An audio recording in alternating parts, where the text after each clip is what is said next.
Hello and welcome to Bottom Feeders Incorporated. This is Matty77, and we're continuing with Everybody's Gone to the Rapture.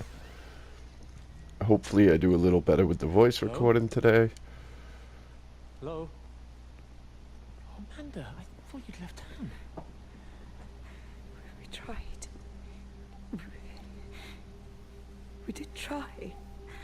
But they've closed all the roads and you can't get through. And then Georgie and Ben said they had headaches. And then they started bleeding. And it was horrible. They were so scared. So Neil turned the car around and we saw the house was open. And I know we shouldn't have, but we just came in to clean up the kids. And then Neil and I started bleeding as well. And it's all over my blouse. Everyone was so tired. It's all right, Amanda. Everything will be all right. Just try and calm down and tell me where Neil and the children are. They're upstairs. They were tired and Neil said they could take a nap in the bed. And we thought Barbara wouldn't mind as they're only children. And I was so tired, so Neil took them up. He took them upstairs to tuck them in. And? That was 6 hours ago. Never came back down. Just be too frightened to go look. Why don't we go and look together? I can hold your hand if you like. Yeah. I think I could manage that, yes. Please help me. Of course I'll help you. So as I was saying... Neil? Neil, are you there? Okay, a little premature there. Yeah, I haven't got a rhythm completely down yet. So I was rushed at the beginning of the last one. Maybe will be again this time. But also, not being used to recording like this, I captured my breathing in the last video like I was some kind of 80s horror villain who was calling from inside the house, if you know what I mean. So I gotta figure that aspect of it out. Other than not breathing like a lunatic, heavy breathing, but in my defense, not only have I been struggling with a cold lately, but I also do have blood clot issues, and I've had them lately, and that affects my lungs, so it's not all just me being like a mouth-breathing Cheeto eater.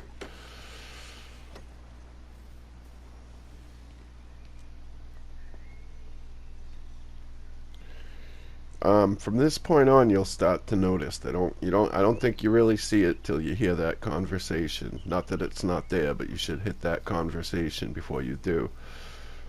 And it progressively gets more and more as you go through the game, is the amount of blood everywhere. And little towelettes, a couple of houses with bathrooms covered in blood. Blood everywhere. But at the same time, no bodies, no...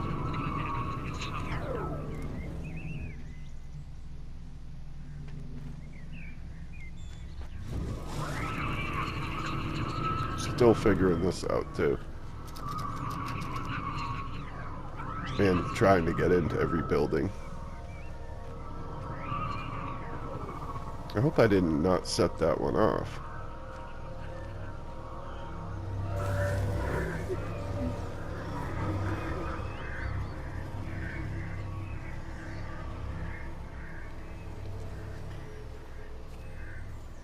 Huh, I might have missed that one then.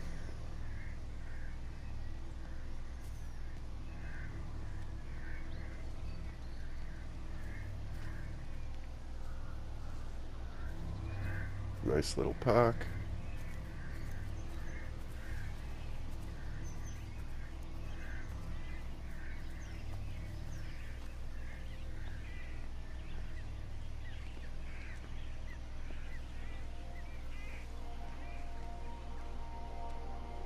Like up in here's where you get one of your dialogue pieces that really intrigued me. It actually has a... Fancy little bugger. Well, loaves and fishes we can manage, but Father garden Jeremy, designs...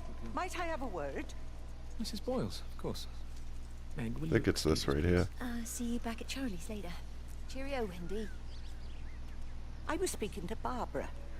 She said there were some irregularities about Mary's morphine. please? Good grief. I mean, those are private medical records. Barbara should know better than to be discussing that sort of thing with you. If Dr. Wade finds out, he'll have no choice but to suspend her. Damn it, Wendy. Your brother is grieving. Mary was sick for a long time, and I'm glad it's over for her. Go and support Frank. He needs you now. God knows what you did. He sees. I just break and overlook Mary's weakness, but you, a man of the cloth, If you have an issue you with- bring shame on this parish. If you have an issue with me, I suggest you write to the Bishop of the Diocese. I have parishioners to attend to. Excuse me. Like, that's the type of subject that there's arguments on both sides, and I can see it on both sides. And especially since, a little bit of personal information here, my father committed justifiable suicide. He was in the hospital and was on machines and wouldn't have lived without them, and pulled the plug after my mother had visited him at the end of a night when I was still a baby. And as a kid, I didn't know how to deal with it, but as an adult, I can totally see where he was coming from.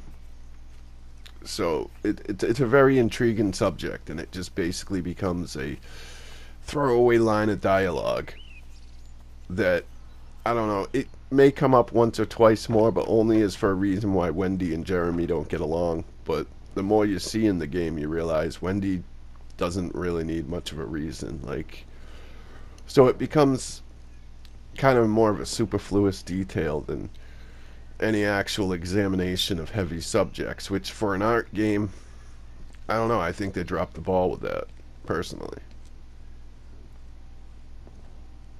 Beautiful looking church, though. Not that I'm a church goer. In fact, I'm explicitly not, but this is also the part where I kind of got freaked out because I tried one of the doors and it was the first time that you get a knocking back instead of a handle rattle, and I thought maybe there was something on the other side. I know I leave and I come back in again at some point because I see something and think there was something in there, and it was just a trick of the light. But I think that's another place where games like that fail, is they always keep you on this edge of you're expecting something to happen, something important, and nothing does unless you interact with an object first. So you're on your toes the whole time, and there's never any kind of actual relief. And when you build tension like that, you need some kind of a relief at points.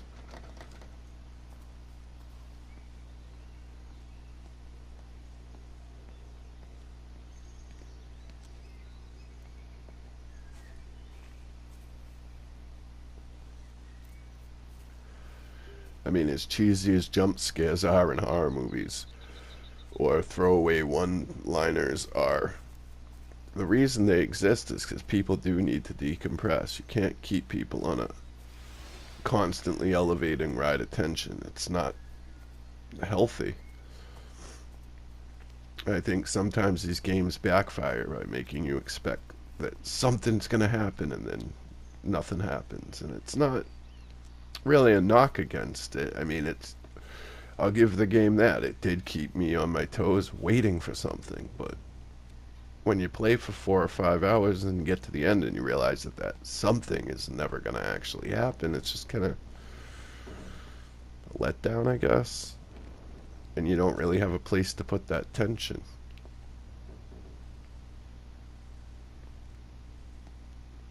I think that's where you get some of the backlash on these games too.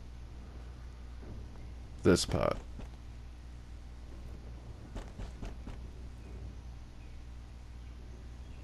That freaked me out a little. I mean, you can't really see it in the screen, but I kind of jumped while playing. And I'm not one that jumps very often at stuff.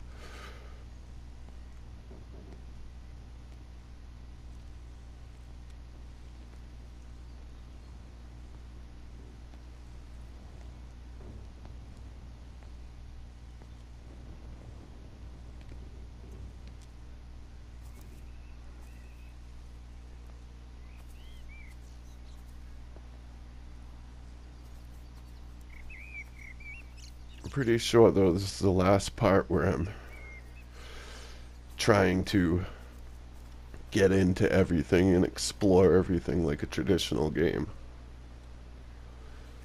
But I haven't played too many of these things. A couple. And the ones that I have played are usually a little more gameplay centric, like Journey. Abzu, which I will be doing a video on. Spoiler, I do consider that art. But still, it's going to be in the Is It Art series. I'm actually playing through it right now. Recording the footage. Well, not right this second, but in between recording this audio.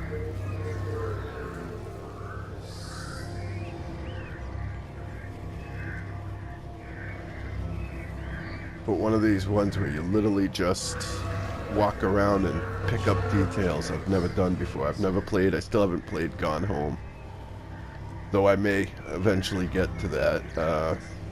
I did notice that PS now has the vanishing of Ethan Carter, so I'll probably get around to that. I like these interactive experiences. I think that there's definitely a place for them in the industry, and I think they make our... They listen to you. Well, I really don't see what it has to do with me at all. The village looks up to you. I just think with what's been happening with Mr. Coles and Mrs. Boughton and the others, that people need somewhere to talk, to feel safe. Perhaps they don't think that your church is somewhere they feel particularly safe. I don't need your forgiveness, Wendy. Or theirs. Whosoever thou art that judgest, for wherein thou judgest another, thou condemnest thyself. Romans chapter 2, verse 1. Beware of practicing your righteousness before other people in order to be seen by them. Matthew chapter 6, verse 1. It's not my judgment you should be worried about, Father. But fine. I'll talk to Barbara. Ask her to put a note up in the surgery about an extra service. Will that do?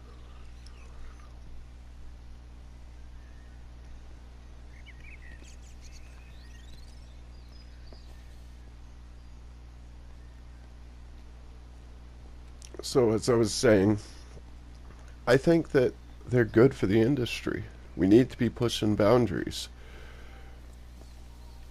But I don't necessarily think that they should all be just placed into games. I think there should be a larger interactive entertainment type of label that has games in it.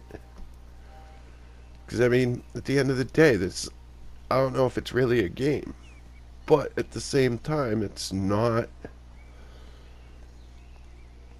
That's not an insult. This isn't making an argument that these type of experiences shouldn't exist. I think that they say more for the medium than a lot of games do. It's just, I don't know if game is a proper terminology. I guess what I'm arguing is semantics versus impact. I think the more important thing is realizing that people that are hobbyists and enthusiasts, they come to it for different things. Some people come for things like this. Some people come for... I know my experience is I'm real heavy on games. The more I put onto my channel... It wasn't just some distortion of physics. I may not understand it yet, but it wasn't an accident.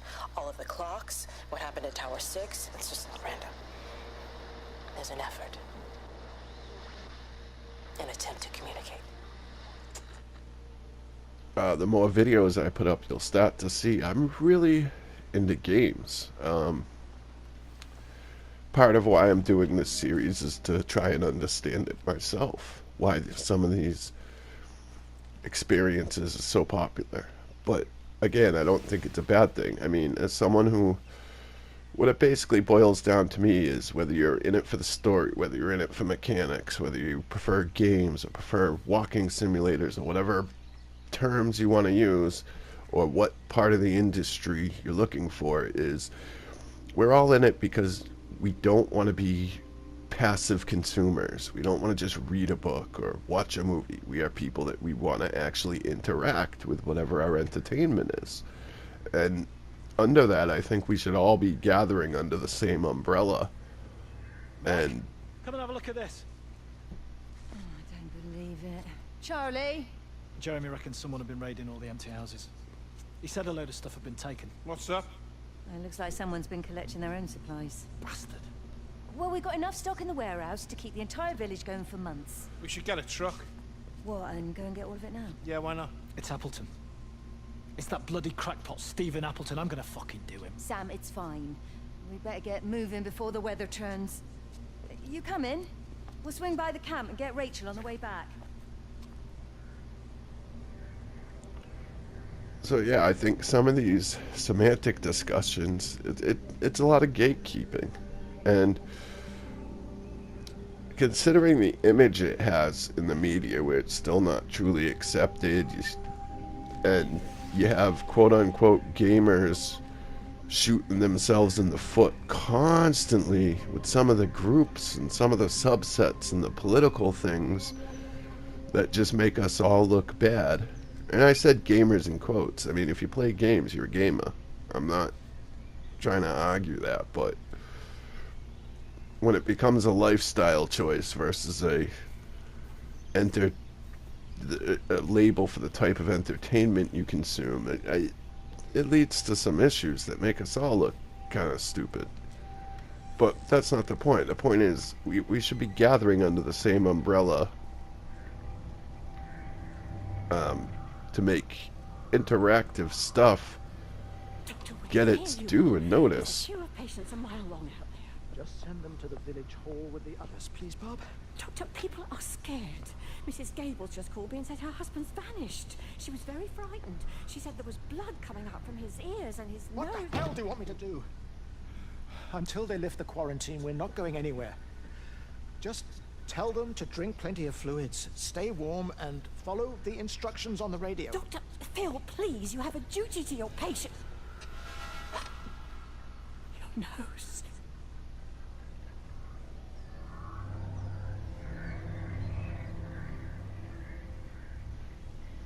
Well, that's going to be about it for today's episode. This has been Maddie77 again at Bottom Feeders Incorporated. Thank you and have a day.